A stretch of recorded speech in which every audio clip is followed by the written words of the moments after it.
Hello guys, and welcome to a new vlog, a vlog specifically dedicated to my uni life. Saying life seems like quite a stretch because I only go to uni once a week because I managed to get all my classes on that day. So yes, I guess a day in the life of my one day of uni. For context, I'm studying visual design, and so I thought I'd give you an insight into what my week and my tasks look like for this subject specifically. Random side quest, I was trying this shaving cream hack to try and fix these stains that I keep getting on my collar, and I have no idea where they're coming from, like my white shirt collars I mean. And spoiler, it didn't work. But I am not allowed to buy a single white shirt until I can figure out how to get rid of these stains on my existing white shirts. Anyways, this is my fit check, and this is confusing, but this isn't actually this week's work in the class because I didn't go to this class this week, which is a terrible example to set, but honestly there's a lot of online content for this class, and so I felt confident I could catch up in my own time because I had other stuff due for another class, so I was working on that more. But anyways, I thought I'd give an example of the sort of stuff we do, which is essentially just drawing all throughout the class on specific tasks. This week's task was about doing different like shading libraries so that we could reference back to it, because it's like quite a beginner's drawing class, I guess, sort of, yeah. And it just sort of teaches the fundamentals of drawing. And so yeah, I was learning stippling and hatching and cross hatching, and then this is another type of library where it's like a pen and like pencil library of like what the different shades allow and give you for reference.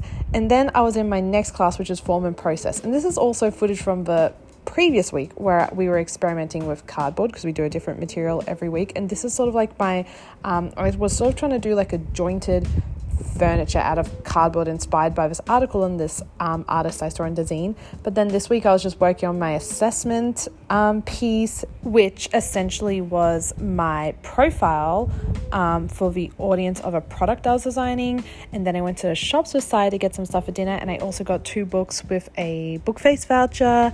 And then we had a study session with Charlotte after dinner because I was feeling particularly unmotivated to do any form of studying after a long day at uni.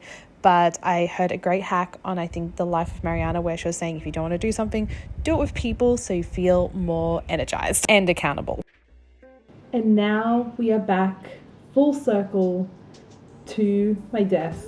This week I have just been slammed with assessment work, especially because I am I'd say roughly a week behind 2 of my courses. I think I mentioned in my last video possibly, a lot of my assessments are like portfolio work or like doing a task every week for uni. Amblin Swan Design Portfolio. This is week 1. This was definitely my worst week of work because, to be honest, there was a lot of catch-up work, so it wasn't really done in the moment. And I was sort of doing it very close to the due date. This was a day on my phone. For this week's task, it was essentially like I had to write a diary on like interaction, a certain type of interaction I was having every day. Like it had to be really specific. Some people did like every single time they had physical touch and what the physical touch denoted. I did a day on my phone. So I recorded every single time I interacted with my phone. I'm not sure if I thought of this or if this was an exemplar and I just copied it. To be honest, that sounds more likely. But this is the format. And let me tell you, this task was so humbling. Like I realized how much I do certain behaviors over and over again, and what that just shows what my interests are, right? Task 3 was I had to compare 2 worldviews in terms of design, and I'm not going to bother showing you because it's mainly just writing. And then for the 4th one, it was like a design analysis on like an existing body of work of some sort of design. Let me show you what I'm doing. What I'm up to is focusing on perspective drawing, and these drawings are not good. Perspective drawing, like 1 point, 2 point, 3 point, is very related to like drawing buildings and built spaces, I guess. And so, I don't know, I found that interesting, but this is an example of, this isn't good. I literally just copied the teacher, like this is not original in any way. Ooh, I'm just knocking the cardboard off. This is an example of 1 point, where it's like, it's coming from one place and coming outwards. And then this is an example of 2 point, coming from 2 points, and then it's like if you drew lines from the other side, it like intersects and creates the prism. It was really necessary to do those exercises because I was struggling to wrap my mind around, like, I don't know how it worked. I don't know why it was confusing to me, but it was. I find that stuff really interesting to see what like other people's like work study life looks like at uni. So thank you so much for watching, and I will hopefully see you next video.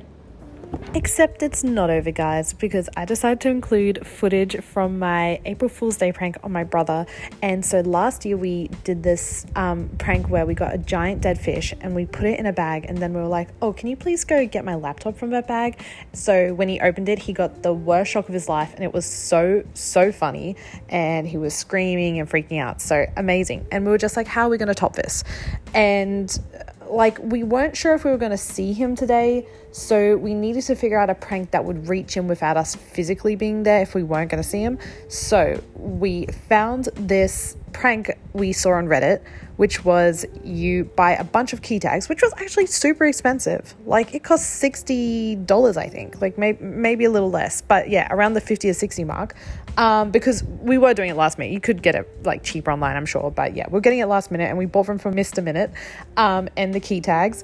And so we wrote the name Whaley on the key tag, so it was like slightly closer to Bailey, but just enough that if he was getting a call and being like, hey, is this Whaley, he'd be like, Whaley, like, my name's Bailey, like, why are people, yeah. So we just included that element to mess with him a little bit more, and essentially wrote his number on all of his key tags and planted them around the Gold Coast, as you can now see. And so Ned did all of this while I was at work, actually. So he was amazing and got all this footage as well as him doing it. And he said that for the most part, people didn't see him putting the keys down. I think there was just one time where someone looked at him a little strange.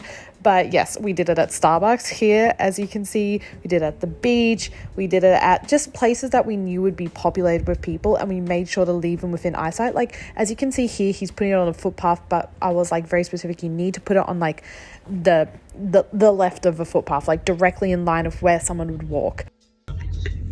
Why are you freaking out? Why are you freaking out? No, I was just getting really annoyed. I was getting a call like in the last.